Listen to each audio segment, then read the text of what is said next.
The EU Digital Censorship Act, Code of Practice, Disinformation, goes live July 1. So this is from the Stanford Cyber Policy Center 2 years ago. Now, the Stanford Cyber Policy Center, which I infiltrated about 2 years ago, actually. The Stanford Cyber Policy Center sort of sits on top of the Stanford Internet Observatory, which was taken out after all the scandals in the internet censorship space it was involved in. But even though the Stanford Internet Observatory is gone, the Stanford Cyber Policy Center remains. And this is a Michael McFaul, Francis Fukuyama network. Francis Fukuyama from the State Department Policy Planning staff, wrote the whole end of history, did everything from NATO expansion to the reunification of Germany at the end of the Cold War. And Michael McFaul, the Obama's U.S. ambassador to Russia. Stanford is knee-deep in shadow diplomacy on behalf of the blob, especially around Eurasia-Russia matters and containing right-wing populist movements in the U.S. and Europe that might threaten the NATO agenda.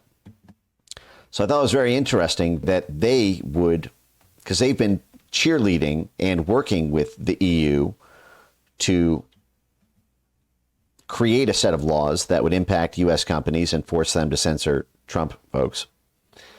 So I thought it was interesting that they had a whole video, an hour-long video, and they brought in an assistant professor of law from the London School of Economics. Once again, we're back at that special relationship in the statecraft and intelligence world between the U.S. and UK. How does the EU's Digital Censorship Act regulate content moderation, and will it work? So I just want to listen to a little bit of this. Now, if you remember, we did a whole stream on the Stanford Cyber Policy Center, bringing over the head of censorship from the Sweden Psychological Defense Agency, I believe it was called. Stanford, Sweden Psychological Defense Agency. Here you go.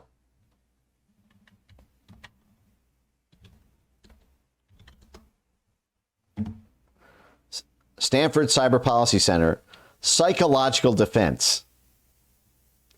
Now, we did like a 2 or 3 part stream watch of this pretty incredible video where this same group, the Stanford Cyber Policy Center, brought over the head or deputy head of the Sweden Psychological Defense Agency so that censors in America could learn from censors in Sweden about the best way to psychologically defend the public against populist right-wing news sources, effectively.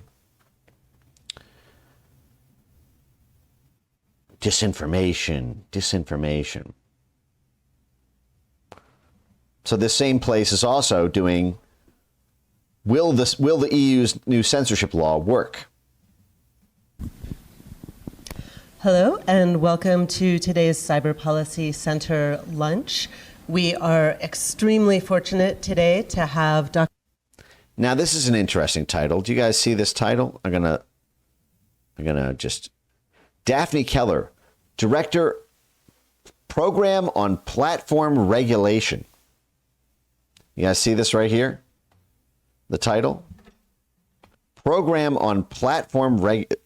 So the Stanford Cyber Policy Center has a formal program within the Policy Center on government regulations on social media companies to compel them to censor speech, content moderation.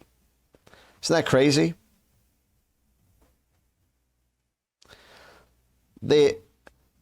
How to regulate social media companies to force them to do content moderation. Something that the U.S. government is effectively banned from doing directly under the First Amendment. So they've tried to do it indirectly through this whole society model. But the EU is not banned from doing this. No European country has a First Amendment. No other country in the world does. That's why Stanford works with all these other countries like Sweden, Brazil, the EU, the UK, to get them to set up censorship laws to take out right-wing populist political opposition who might oppose NATO or the EU or the blob on any issue. Energy, sanctions, climate, you name it. So let me go back to this. I got to look up Daphne Keller, and very curious about her background. Let's see.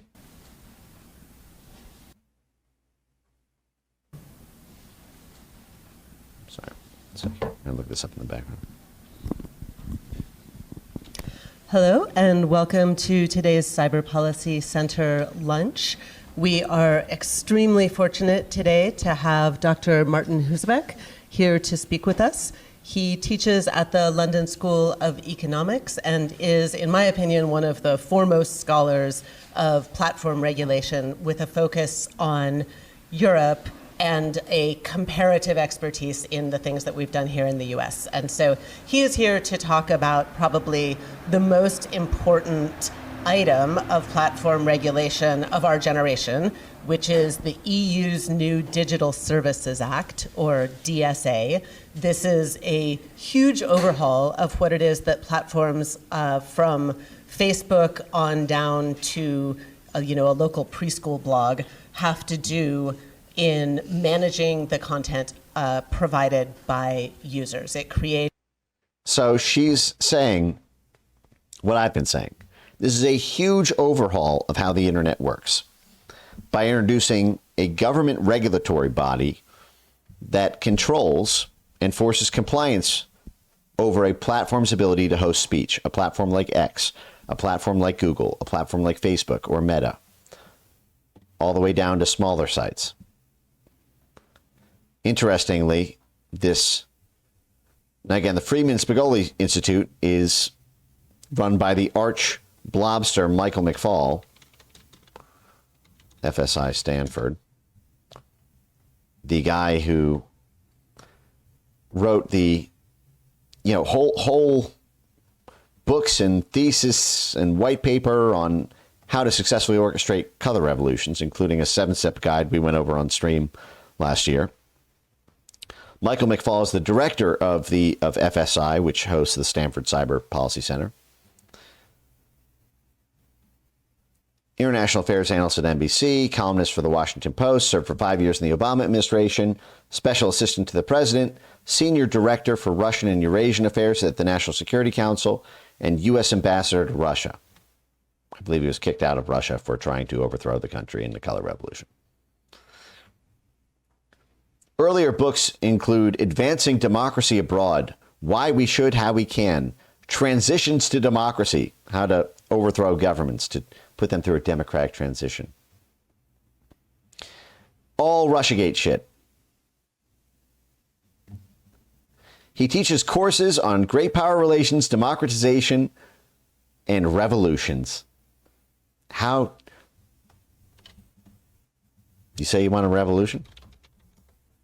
This is what the Stanford Cyber Policy Center is doing. When you talk about destruction, don't you know that you can count me out? Don't you know it's gonna be alright? Alright. Alright.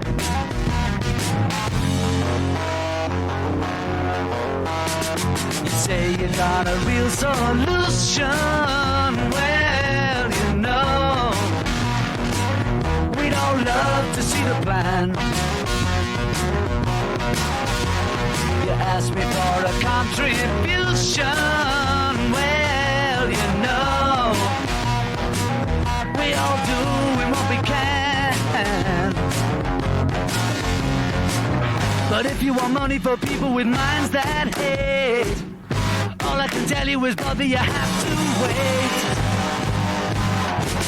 You know it's gonna be alright. Alright. Alright.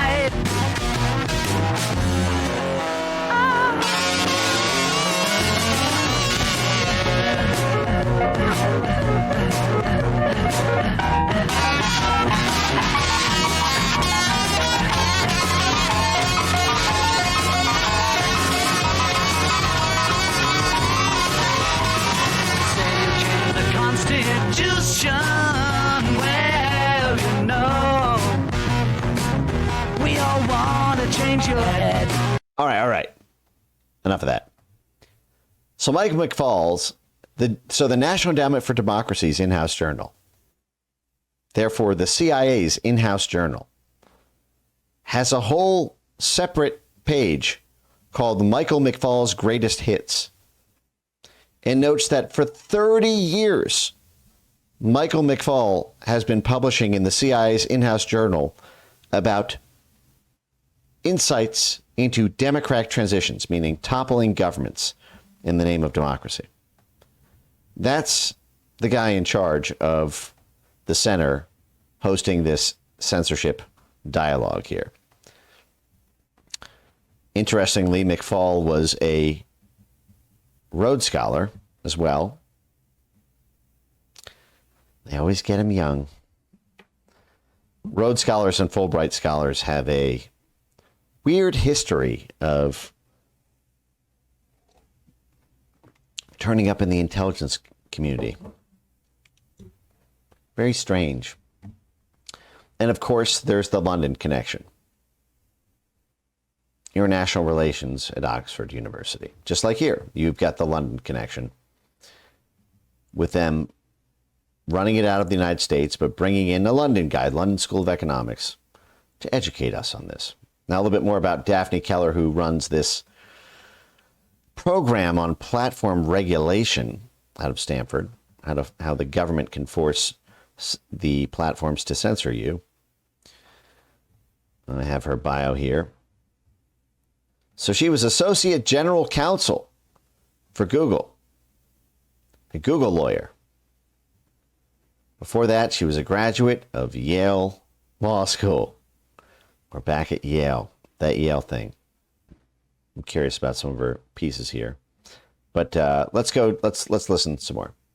It's a lot of affirmative obligations intended to protect users. It creates obligations about when and how platforms take down or demote content.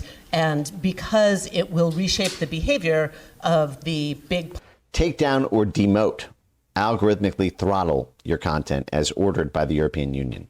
Platforms that most of us use on a daily basis here and in other parts of the world, we should expect it to have significant spillover effects and potentially become a model for how other countries institute regulation like this. So, become a model. This is what they've been trying to do. The Stanford Network, the National Endowment for Democracy Network, the Carnegie Endowment Network, the Wilson Center Network, all the blobs, NGOs in the censorship space have been baking this together with the EU, partnering with the EU, and trying to get other countries to take this EU censorship law as a model, as the UK did with the Online Harms Act. And as they're doing right now as we speak in Brazil, which just repealed a part of its constitution, Article 19, so it could institute this type of sweeping censorship law. So Martin was deeply involved in the drafting of the DSA and now knows the details inside and out like almost nobody that I've talked to. And so we are fortunate that he will be here to explain it all to us. Hey, my mouse just died. Can you hang tight for one sec? Here and in other parts of the world, we should expect it to have significant spillover effects and potentially become a model for how other countries institute regulation like this. So Martin was deeply involved in the drafting of the DSA and now knows the details inside and out. So she's saying this guy, Martin Husavec, we're going to look into him, was deeply involved in the drafting of the DSA. Also notice that the Cyber Policy Center with the program on democracy and the internet. So again, this is censorship in the name of democracy promotion. The Digital Censorship Act is among the first regulatory attempts around the world to regulate content moderation comprehensively. Unlike the previous generation of rules, it does not rely on liability for third-party content as a policy lever. Instead, it creates self-standing regulatory expectations that are meant to steward the providers toward content moderation by punishing them if they don't. While the Digital Censorship Act limits the decision-making power of platforms in many ways, limits their decision-making power, does not significantly constrain the rulemaking power. Yeah, you can make rules, but if they're not censoring the things the Digital Censorship Act wants censored, then it doesn't matter. All right, so I'm going to look up a little bit about Martin Husovic here while this thing plays in the background. I'm curious about his network connections. She said he was intimately involved in the drafting of it and knows it more than anybody else, the London School of Economics, famously. How much do you think the London School of Economics gets in USAID money? Husovic.eu. Stanford, assistant professor at Tilburg University in the Netherlands. We're back to the Netherlands. Unpacking the principles. Can you imagine being ruled by this guy? We're going to be ruled by this guy.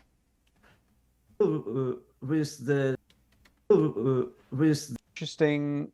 You look up the boot stamping on your neck forever, and it's this schlub.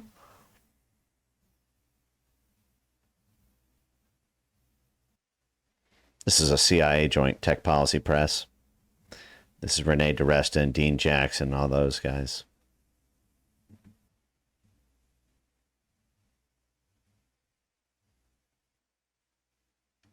Cambridge.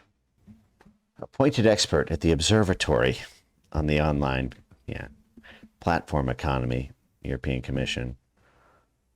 Affiliated researcher for 5 years at the Stanford University Center for Internet and Society. Visiting researcher at Stanford Law. This guy's mobbed up at Stanford. Munich, Germany. We're going to find out more, but let's keep going with this. Like almost nobody that I've talked to. And so we are fortunate that he will be here to explain it all to us. And again, just for context, do you guys remember when Thierry Breton, letter X, Elon, Trump? EU's Breton, this is the guy in charge of the censorship law at the time, says Musk must comply with EU law ahead of Trump interview. Because it was insane, if you remember this. So this was the threat letter that was sent. Just so you guys understand the reach of what's coming down the pipe from European censorship laws impacting your speech. We have indications of X Twitter being used to disseminate disinformation in the EU. Urgent letter to Elon Musk on Digital Censorship Act obligations. We have indications that your platform is being used to disseminate disinformation in the EU. Let me remind you that the Digital Services Act sets very precise obligations regarding content moderation censorship. First, you need to be very transparent and clear on what content is permitted and diligently enforced by your own policies. Second, when you receive notices of illegal content in the EU, you must take timely action. Third, you need to have in place proportionate and effective mitigation measures to tackle the risks to civic discourse stemming from disinformation. Public media and civil society organizations widely report instances of fake images and facts circulating on your platform in the EU, such as old repurposed images that originate from video games. That appears to be manifestly false and misleading information. But one of the things that he says here, he warns him not to talk about like the UK street unrest. I'll have to find the precise language, but let me get back to this again. But that's Elon talking to Trump, being threatened by Europe. Elon Musk could not even talk to Donald Trump on the campaign trail without being threatened by Europe on an American platform. Let me, with no further ado, please welcome Dr. Martin Husovic. Thank you very much. It's a great honor to be here and speak before such a distinguished audience. So today, I would like to talk a little bit about the Digital Services Act. Water Baby says, is DJT going to address this with the EU? I've talked to a lot of people in the White House about this. I don't know how consolidated their strategy to fighting this is, but another reason that this is relevant is because if you saw today, Ursula von der Leyen trade deal, Trump, the EU says it's ready for trade deal with the U.S. but prepared for those talks to fail. I believe that a repeal or neutering of the Digital Censorship Act is got to be a necessary part of these negotiations. Because remember, there was that 60-day pause on the tariffs pending the ability to work out a deal. So let's get back to this. Which I think is, as Daphne said, really sort of a one in a generation kind of regulation. It's very aspirational. There are bits of it Once in a generation censorship legislation. God help us. that are very experimental. Aspirational censorship law. Very experimental.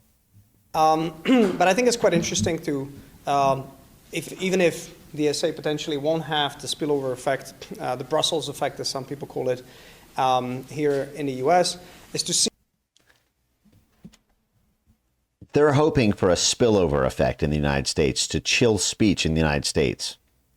So if the EU calls something disinformation, it will spill over to being censored in the US. That's the aspiration. Fucking insanity. Let me also note, I published a piece.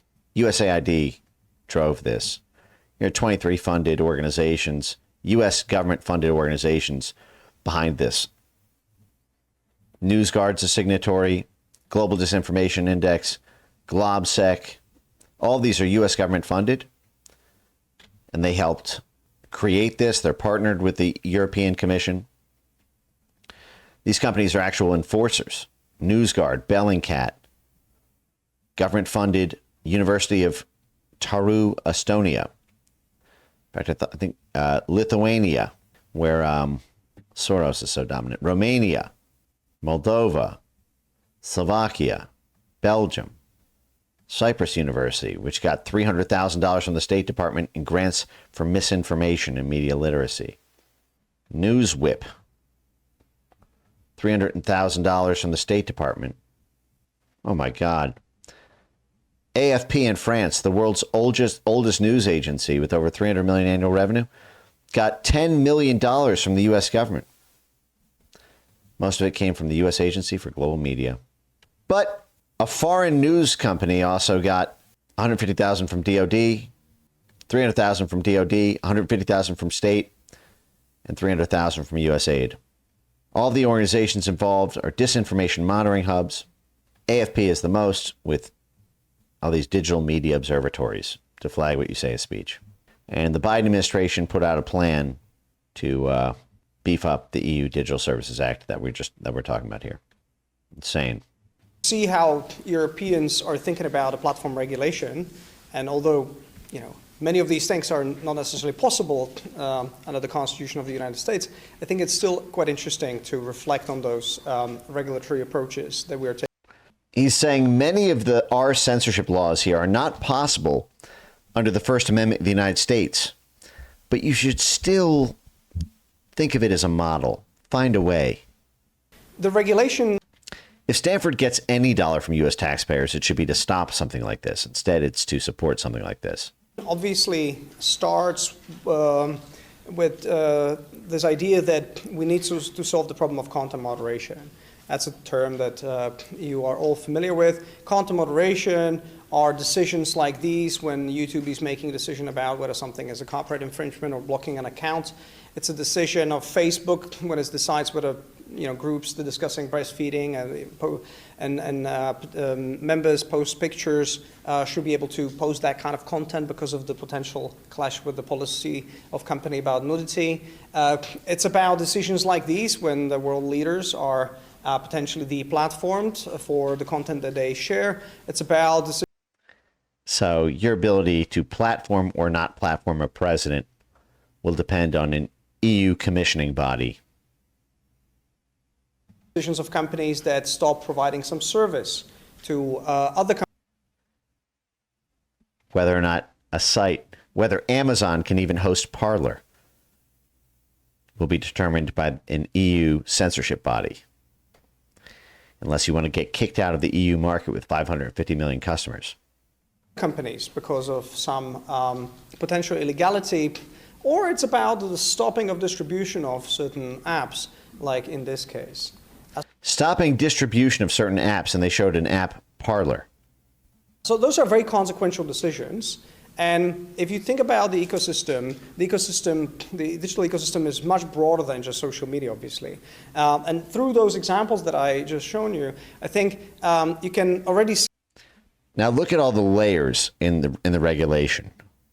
Social media, video sharing like YouTube, online marketplaces like what you can sell in Facebook Market. You can't put a Pepe.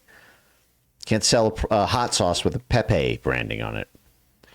Blogs, discussion forums, search engines, web hosting, cloud services, advertisers, payment providers like PayPal and Stripe, messaging apps like Telegram and WhatsApp, app stores like Google Play or the Apple Store.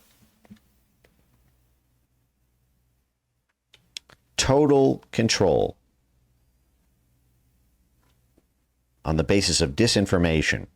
You can attack any one of these layers. See that app stores also engage in content moderation. Online marketplaces, video sharing platforms are also engaging in content moderation. You know, Airbnbs of the world also engage in content moderation. So content moderation is a basically term that means that the private companies are making some decisions that can be quite consequential about individuals, right? This is ultimately what it means. And the idea here of the EU legislature was, let's try to regulate how these decisions are made, okay? And a tricky... Let's try to regulate how private platform decisions are made. Bit here is, how do you regulate it given that many times these companies have freedom to fashion their policies so that they correspond to their values or... How do you regulate it given that they have freedom? How do we regulate the freedom out of them?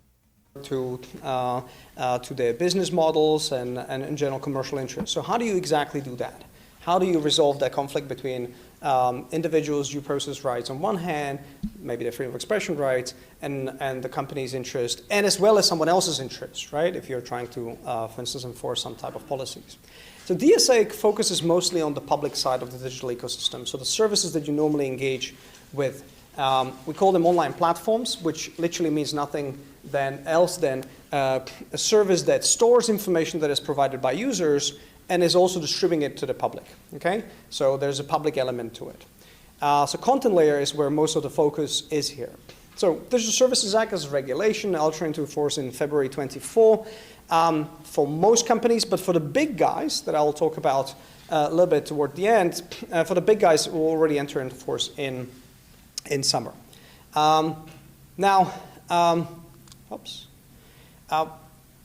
Before I get to the details of what the regulation does and I start speculating about whether those goals can be actually met, let me put it in a context and also US context. So we have started regulating internet in the late 90s where we've passed a bunch of laws around the world to make sure that companies won't be necessarily liable for the content that is posted by users.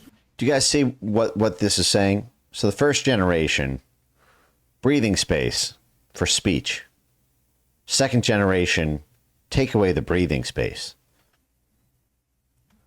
The social contract, determined by a fucking foreign EU governing body. The idea was that we do this because we want to give some boost to the industry, as well as that if we want to preserve the decentralized... Now, I don't want to watch this whole thing. We could spend the whole stream watching this, which would be helpful for me for the stuff that I have going on in the White House next week. But this is like less entertaining for you guys probably than the stuff that I teed up to get to. Let's do like 30 minutes on this. How about that? And then we'll move on to the fun stuff. Nature of the medium, where there's no editorial control, you need to do that. Otherwise, with strict liability, you turn the medium into a TV, basically. So we did that. And Europeans here got inspired by Americans and one specific act in the copyright law. And I think the basic approach was just this. We didn't regulate harms all that much. We just regulate under what conditions you need to remove content to avoid liability, right? Now we are at the moment where we have 20 years of experience. Unlike in late 90s where the usage of internet was below 10% of the population, now we have 90+% of the population in our countries that uses the internet. And obviously we collected...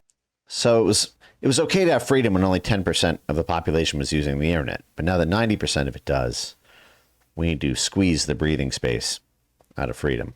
Some anecdotes and problems of what can actually happen, and we try to regulate it. The question is, how do we exactly do that? And DSA is perhaps the first comprehensive attempt out there to regulate these risks. Now, what it does is, and that's quite important as well, it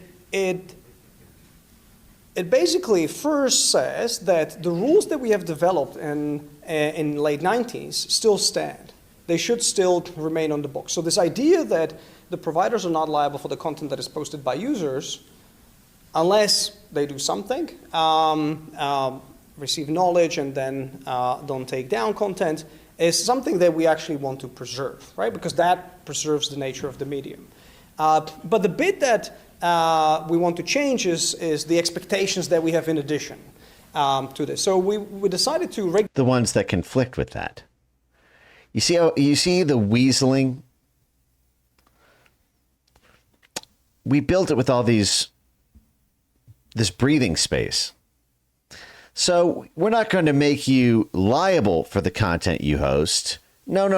We're going to make you liable. That's what accountability means. For designing your platform so that that content can't be hosted. You see the weaseling? Regulate these additional obligations, not within the liability question, not within the question of whether you, Facebook, are liable for the content that is posted by users, but with... But you are. You absolutely are. That's what the design of it is to do. You are forced to design the site so that you can't host it without penalties. That's what liability is. The whole linchpin of the Digital Services Act, the Digital Censorship Act, is that there are massive fines imposed on you, liability, if you don't take down or limit or throttle or ban what the EU tells you.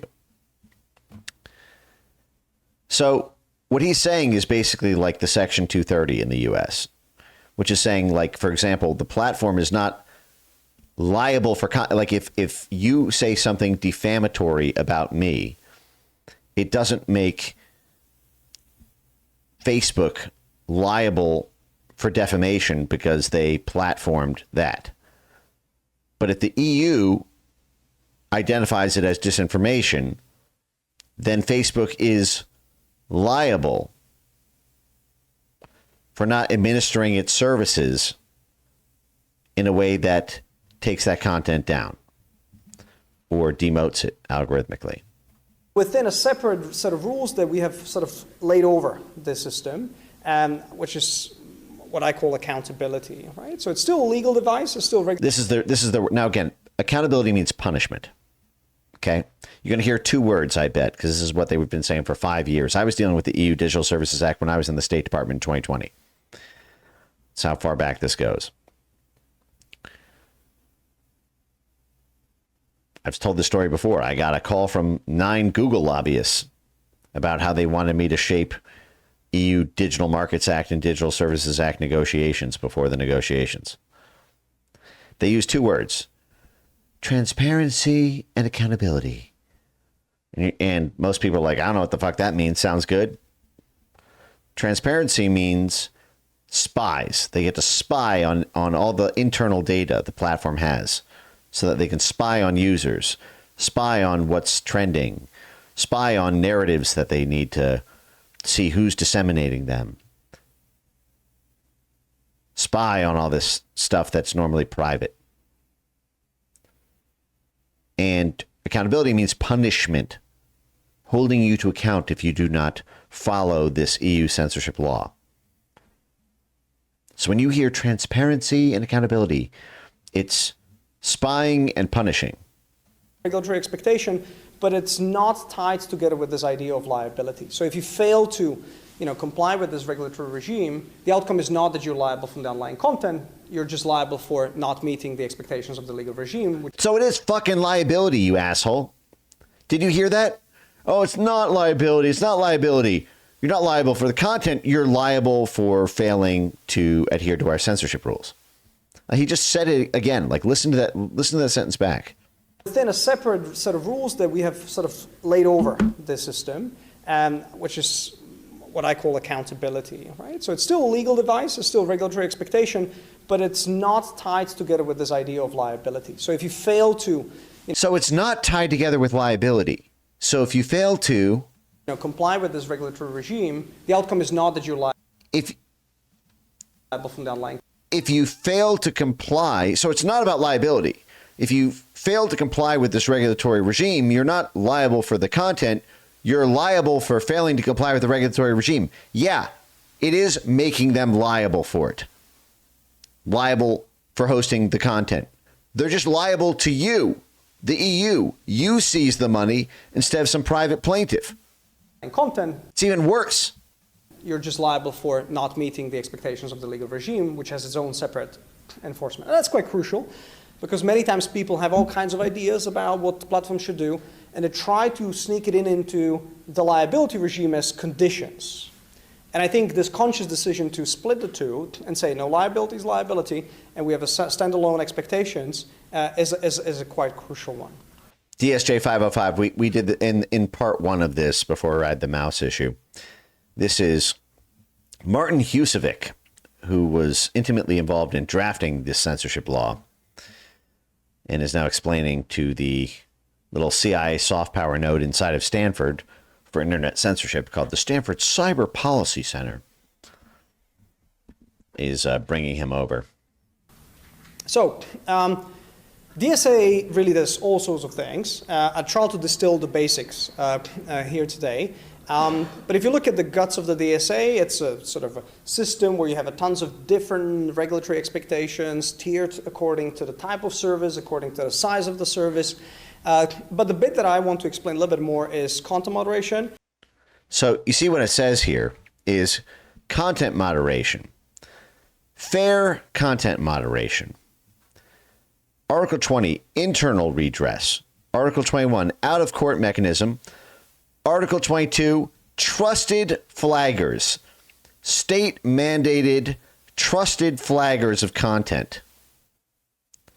And then a little bit about risk mitigation of by the very large players. So the two main tools that the DSA has, and two main goals.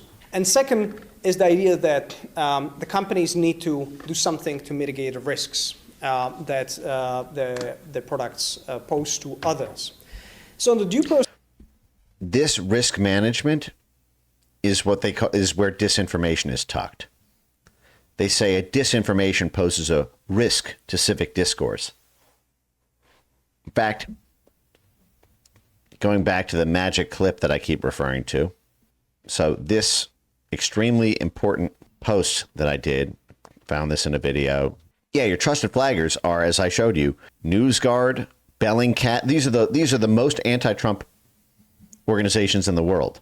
Posted this almost 2 years ago. Censorship industry insiders here in the U.S. plot to leverage EU censorship laws to force X to restaff fired censorship workers. These are all Atlanta Council. If it weren't for Europe right now, I think that I would feel pretty defeated and despondent in this moment. It has certainly become much, much more difficult for outside researchers to censorship operatives do the sorts of the options that you list, Samir, to actually engage directly with people at the platforms because there are simply fewer of them. Because Elon and Zuckerberg fired them. Right. We spent literally years building up relationships. They spent years building up moles within the social media companies to take down pro-Trump content they flagged. With good folks at all of these platforms who are trying to do the right thing. Trying to censor their political enemies. And for the most part, they're gone. Based Elon, based Zuckerberg. Right. It's really, really difficult to know who to reach out to, who to work with. Work with to censor you. It's difficult because they're gone because of based Elon and based Zuck.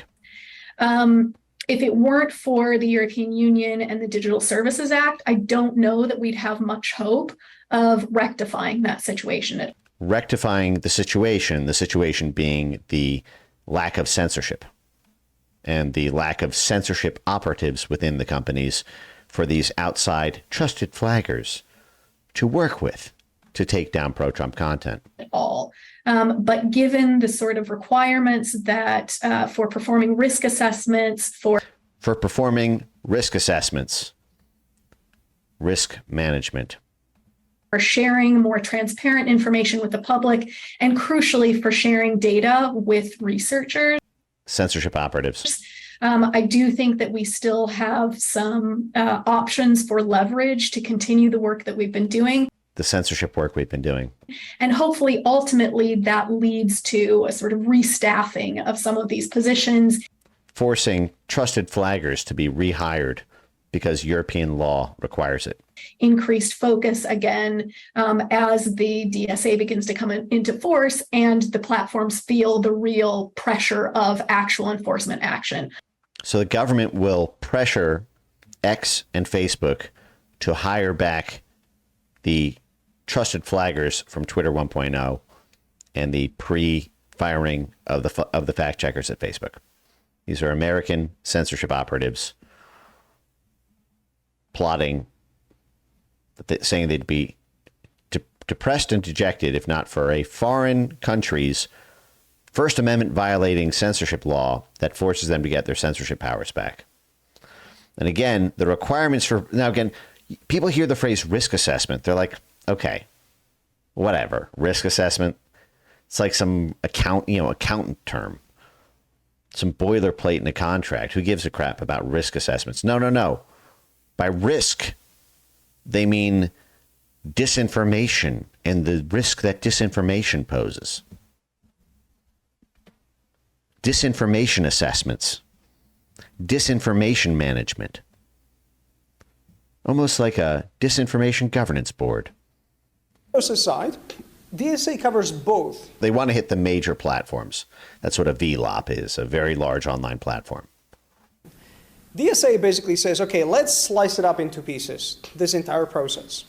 So the first step is what rules you decide to have, according to what rules you decide. And again, when I say rules, I mean rules other than those that were imposed on you by the parliament, right? Because parliament sets the legality for you to some extent. This says fair content moderation, notification, essentially by the EU body, assessment and decision, internal contestation by users, external contestation. I'm actually going to skip past this a little bit. Now, of course, you look at this and you think, well, what exactly is this going to? Now, they try to make this seem like a free speech right to users, to have this like EU right of appeal in the event that you get content moderated. But how this will actually manifest is, for example, if Facebook decides it doesn't want to host Nazi content and the Azov battalion is posting Nazi memes, the EU can pressure Facebook to give free speech to useful to NATO Nazi groups. But if you're not useful to NATO, they will enforce the censorship side of this regulation, that you're not allowed to host it. So it's all about, the EU enforcement will be all about whether or not the subject or the narrative is good or bad for the EU. This gives them unbelievable power that way. To do. Let me keep going. External bodies. Now, the. I may actually run a transcript search here for disinformation as well. Yeah, let's go here. So, for example, on disinformation or on, health, election, where they, so there's two stages where the disinformation and health, meaning if you challenge vaccines, or Tony Fauci. Enforcement could happen. The failure to identify those risks, which the commission says actually exist, and second.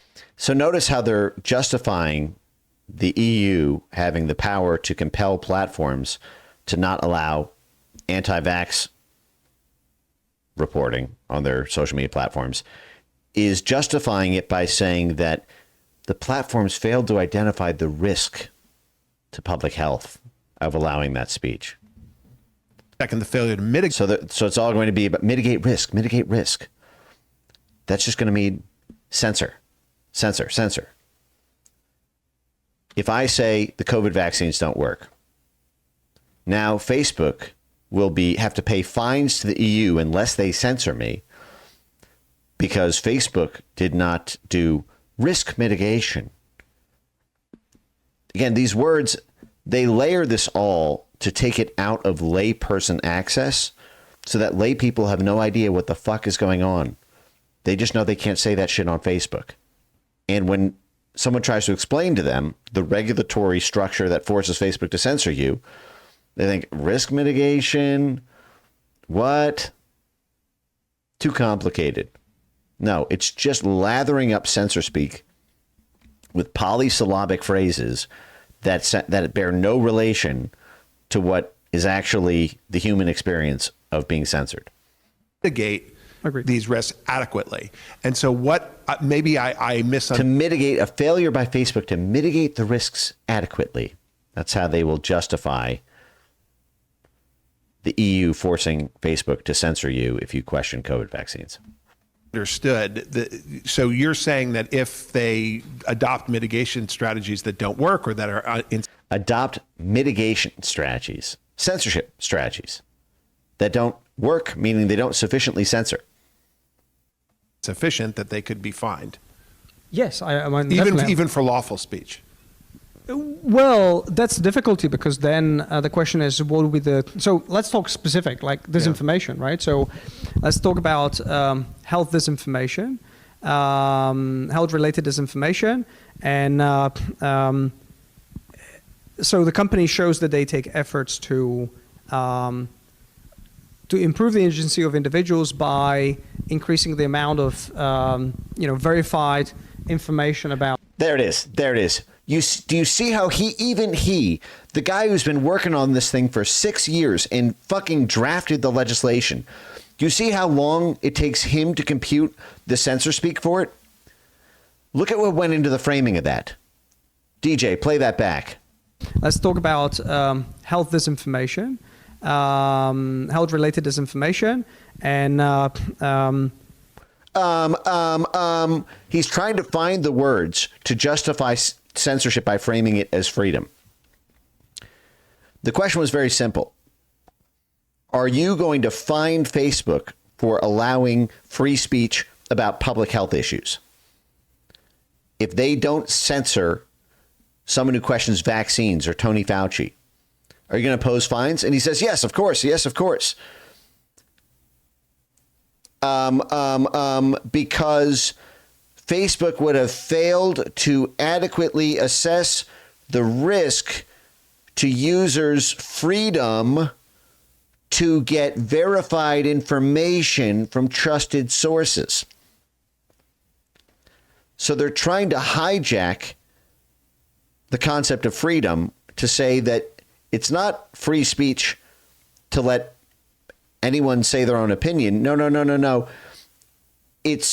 We're censoring half the country because the other half has a right to have the freedom to see information from trusted authorities who promote vaccines.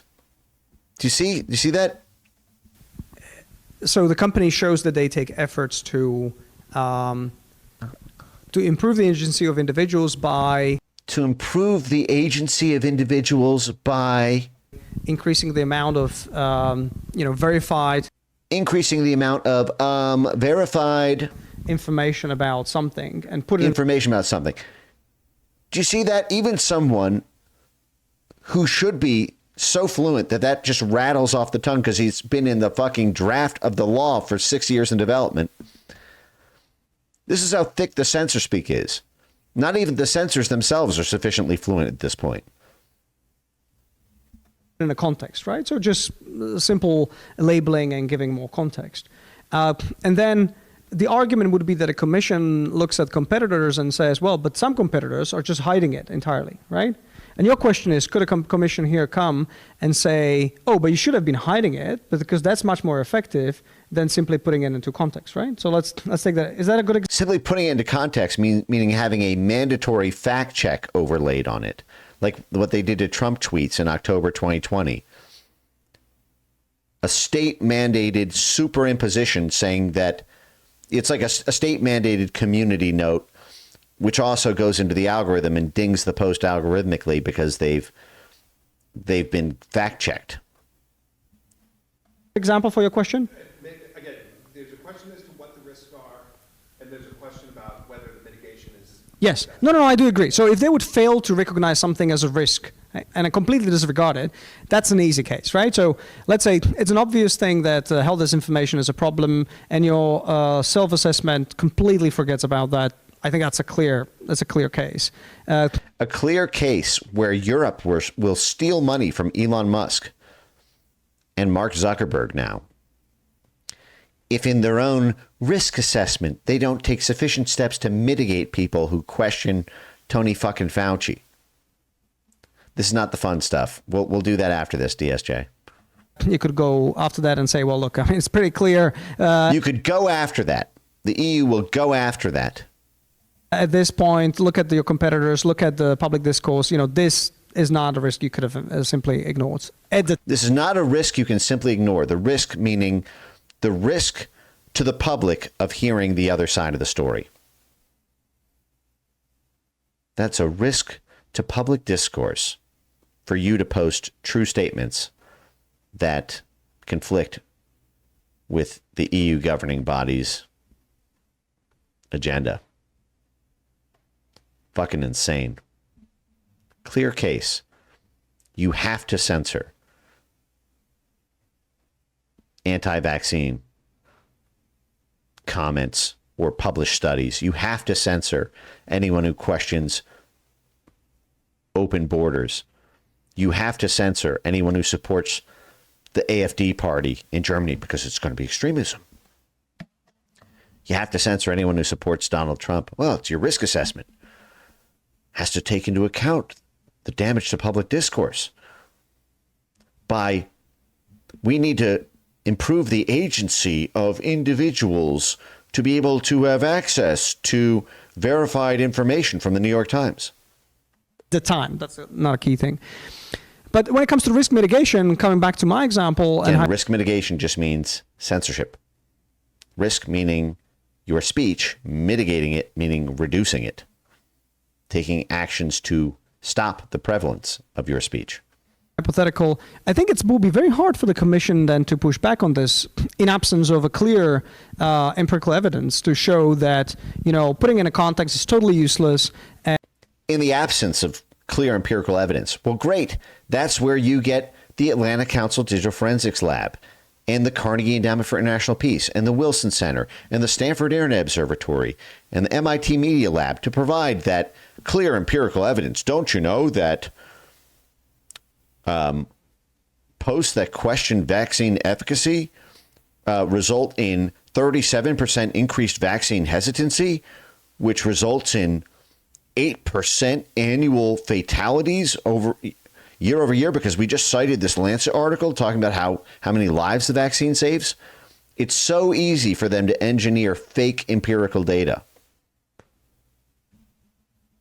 And certain type of changing of defaults is the superior solution to this, given that the competitor might not necessarily be super comparable with the other service, right? So they might be all social media, but not necessarily of the same kind. So I think that's where I see the difficulty, and which is why I conceive of this whole thing more as a dialogue.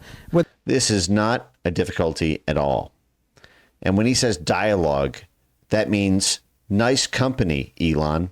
Be a shame if something happened to it.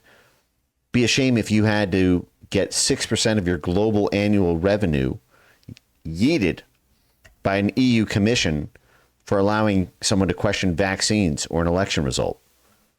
With a sort of a really outlier type of misbehaviors that can be punished. But of course, punished.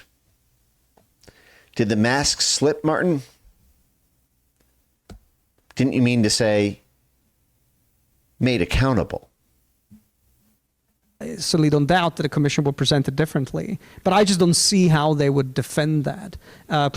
They defend it with the bullshit swarm of NGO white papers about the damage to democracy that allowing this disinformation holds. Easiest shit in the world. USAID spent hundreds of millions of dollars giving those institutions money to draft that bullshit empirical evidence about the damage of disinformation. In the final court, if that ever comes to that. So that's why I wanted to say with that remark. And to your other... They enforce this.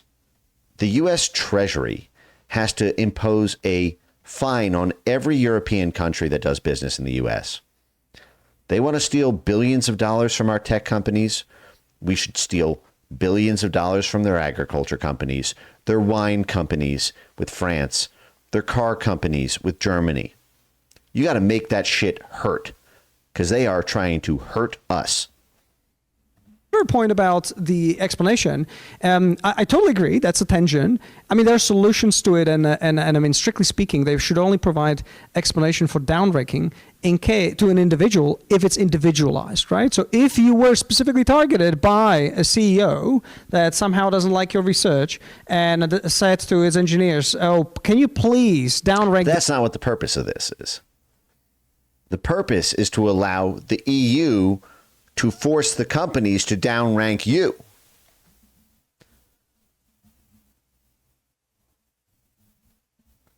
Let me just scroll a little bit more. We'll get onto the fun stuff now, I think. I'd rather do a focus speech just on the disinformation side. Auditors, researchers, NGOs, risk management dialogue. Look at this. Let's do this section actually quick. And in parallel, researchers get access to the data to be able to maybe fact check and control. Look at that. Parallel researchers get access to the data. That's exactly what they were talking about right here 2 years ago with Dean Jackson, who said that Elon Musk is a bigger threat to democracy than either Putin or the CCP, and Katie Harbath from the Atlantic Council and from IRI at NED. Dean Jackson also at NED, also at the Carnegie Endowment for International Peace, run by the CIA director, Bill Burns. But notice what he said, what they say here, right? It's requirements for sharing more transparent information with the public, and crucially for sharing data with researchers. I do think that we still have some options for leverage to continue. That's exactly what he just says right here. Let me play that back. With the example of risk management. Okay, I think I have 5 minutes to explain this part. So this is about a due process. I said, though, that a DSA is also about risk management. What exactly? Again, risk management means censorship, speech management, the risk of your speech. So just substitute speech for risk. Mean by that? Well, very large players, it's understood that the risks that very large online players create in the society can come from all corners, right? It's very difficult to anticipate. It's very difficult to understand what should be done. So what do we do with such a situation? The European response is that, okay, since we don't know, how about we create a regulatory dialogue about the risk, okay? The regulatory dialogue about the risk of allowing your speech. Now notice how it says one of the key things is allowing these researchers, these people, censorship operatives, actively flagging you, but going under the name of researchers, disinformation researchers, just researching about whether they should flag you so that it seems passive rather than active. Now, again, going back to this,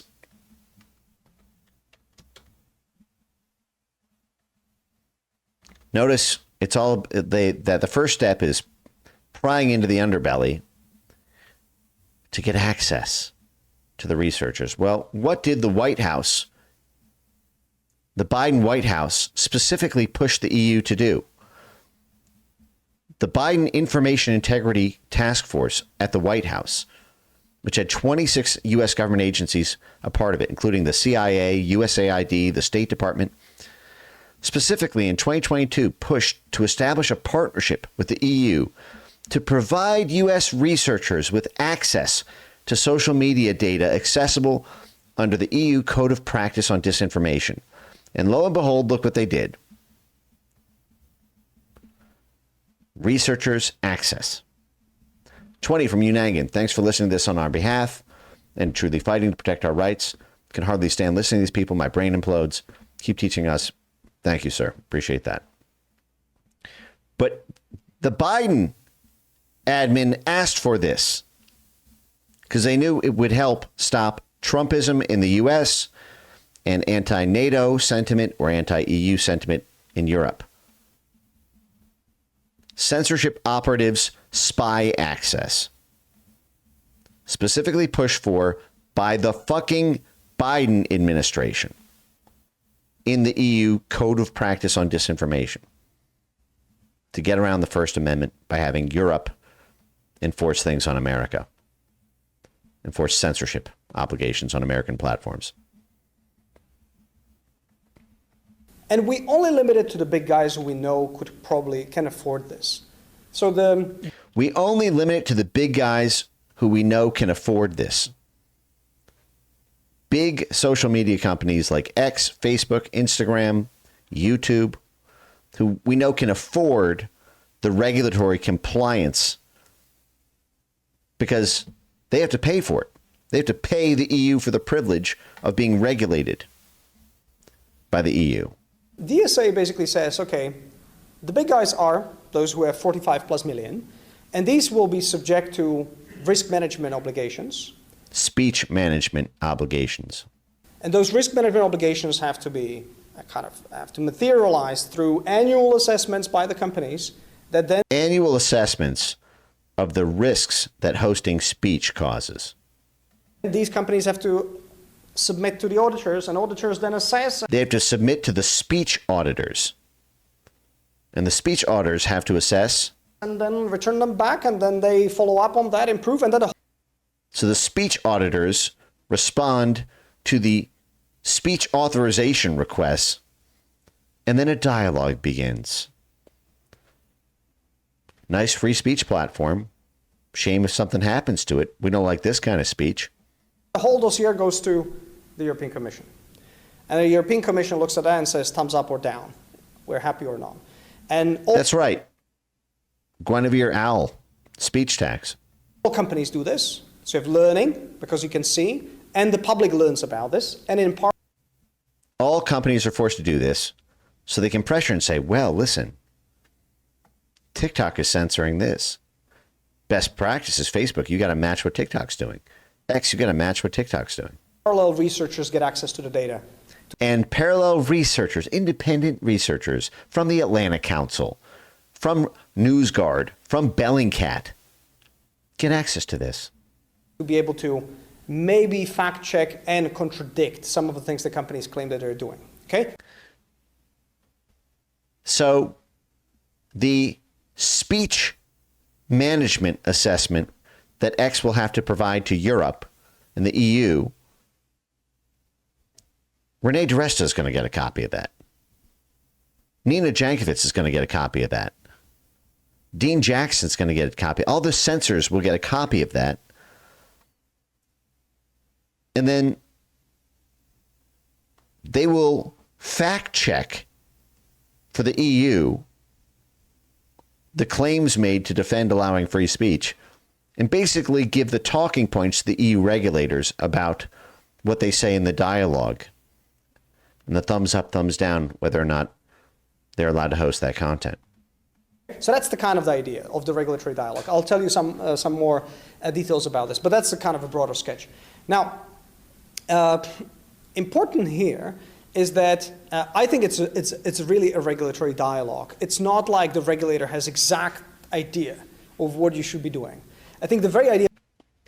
It's not like the regulator knows what the fuck he's doing. He just knows he doesn't want this type of speech.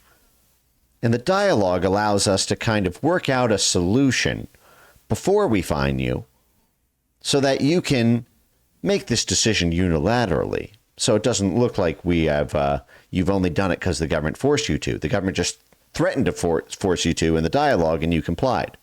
So it doesn't look as bad for the commission.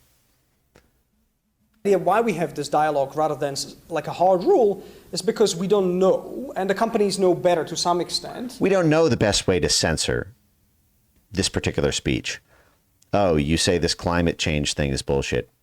Well, we don't know if it's best to force the companies to censor it or demote it or demonetize it. Let's talk about it. All we know is you got to do something. We'll figure it out. Now, we also realize that Finder says, Mike, is this the current thinking in the EU? It's the current law in the EU. And in 4 days, the code of practice on disinformation becomes mandatory. We can trust the company entirely with this. So what else can we do? Well, we invite the researchers. What else can we do? We invite the censorship operatives, these guys. Censorship squad, outside censorship squad, independent experts on disinformation like Nino Jankovic. Inform us more, right? To inform us more. Give us the ammunition. Give us your empirical studies on the damage that hosting this content will do. And I think that's the kind of the regulatory technique that that the DSA tries to do here. So photos and text.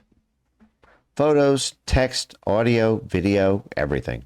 These very large guys, once they do the annual assessment, they, as I said, they will write a document about it, submit to the auditors. Auditors hopefully give them bring them some helpful suggestions. Of course, there are tons of problems with this. Helpful suggestions about what to censor. How it's going to work? How can you effectively do this work? Then it comes back to them. They follow up, improve their processes, and it's mostly, and this is what I want to stress, it's mostly about the processes. So again, don't have the expectation that the company will be forced by the regulator to change the class of content that it allows. So it's not like the commission's going to come and say nudity from now on is too risky and you should prohibit it. Right. They're going to be much more deceptive about it. They're going to say, let's use vaccines instead of nudity. They're going to say, well, we're not going to force you to ban it altogether, but we're going to force you to put processes in place and classifications about risk levels. Maybe simply add a filter that demotes this, or allow a rapid response unit, create an office within your trust and safety team that will respond to. There'll be various levels of things flagged by the trusted flaggers, and you just have to take down the high priority posts or narratives that are identified by the trusted flaggers. Conditions. On the contrary, the mandate is only to improve the systems to manage the risk, and in my personal view, to manage speech. Frank, of course, we can debate this. It only gives the mandate to the Commission to use or to think about the mitigation measures that still have that leave some agency with the individual, right? So that leaves some agency. See how they're trying to make this about individual agency. All individuals want more agency. No. It's taking away from anyone who disagrees with the EU and only giving agency to people who already agree with it. It is about a system design and about the kind of decisions that still leave the user in charge to some extent. So yes, to some extent, unless they want to post something that's considered a risk by the EU. Speech. You can maybe change the defaults, but still allow them to switch. So change the defaults. So create like a filter where they're censored unless they have to go through a click-through interstitial. They don't show up in the news feed, but you can still go to their profile and see it. This is the EU hijacking American companies' ability to allow free speech. I mean, we could do this forever. I want to see if there's anything else that's interesting. Just 3 more minutes, we'll move on to the good stuff. Switch it off. Yes, you maybe give them more explanation, but still allow the user to actually make a decision. So it's not about a sort of concealing that you want to change the kind of content that is allowed online. So it's really about a process. So again, if your expectation was that through risk management, finally self-harm as presented to children will be made illegal, I don't think this is what you are getting out of this. And I think it will be censored. There might be good reasons why you shouldn't be getting it out of it, but I think this is kind of the basic expectation. So the whole process is really set up to force companies to think about the problems, document it, and allow others to comment on it, and then get them to find them unless they censor the speech if they've thought about it and decide that they still want to do it, then there's your accountability, your punishment. And have a conversation about this. Now, of course, in the conversations, company will tell you fines can fly when something goes wrong. And that's a little bit a question of what standards the Commission will eventually adopt. And this is where we are now, because this was 2 years ago, remember. Now they're in the fine part of it, which is why I say that the Trump White House, the U.S. ambassador to the EU, has to fucking light these people up, or else we tariff everything, we tax everything, we impose a regulatory structure in the U.S. that fucks the EU into the ground. That's how essential that is to elections. That's how essential this is to public discourse, to public policy, to life on planet Earth. Either we get Europe to roll this back, declaw it, or repeal it altogether, or we need a credible threat to fuck the EU into the ground, and every EU company that does business in the United States will get this treatment and tenfold. That has to be the attitude of the U.S. State Department. That has to be the attitude of the U.S. Treasury. That has to be the attitude of the White House.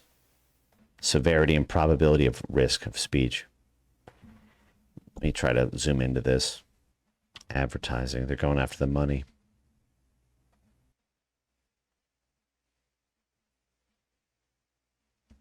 Public security and elections. Civic discourse.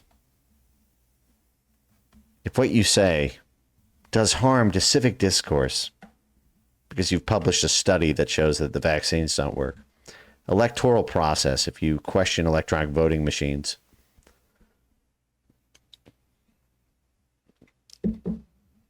Evil incarnate. Solutions. That's all thoughts of my own. But types of incentives for illegal content, but for legal content. Nudges and incentives. Nudging the social media companies through financial incentives. We will hit you with a stick and punish you if you don't do it. There's your incentive. Default recommendations. Costly verification. Super sharing. So now this is like when they forced Telegram or they forced WhatsApp to limit up to 5 shares. Pre-publication notices. Demonetization of content. Forced demonetization of content by the EU. As well as content removal. Visibility restrictions. Forcing age gating. Forced deranking.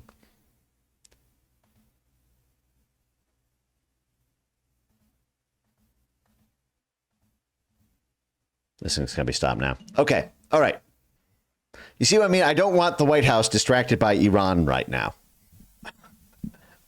This is like priority numero uno. All right. Let's do a quick song before we totally vibe shift. I want to make one concluding statement on this. Don't get blackpilled about this. All right. There's lots of leverage that the United States of America has against Europe on this. If it's applied wisely, and this will be a continuing dialogue because they're going to threaten to do this. If Democrats win the White House in 2028, the White House will want them to do this to stop the resurgence of a Trump-type figure in the U.S.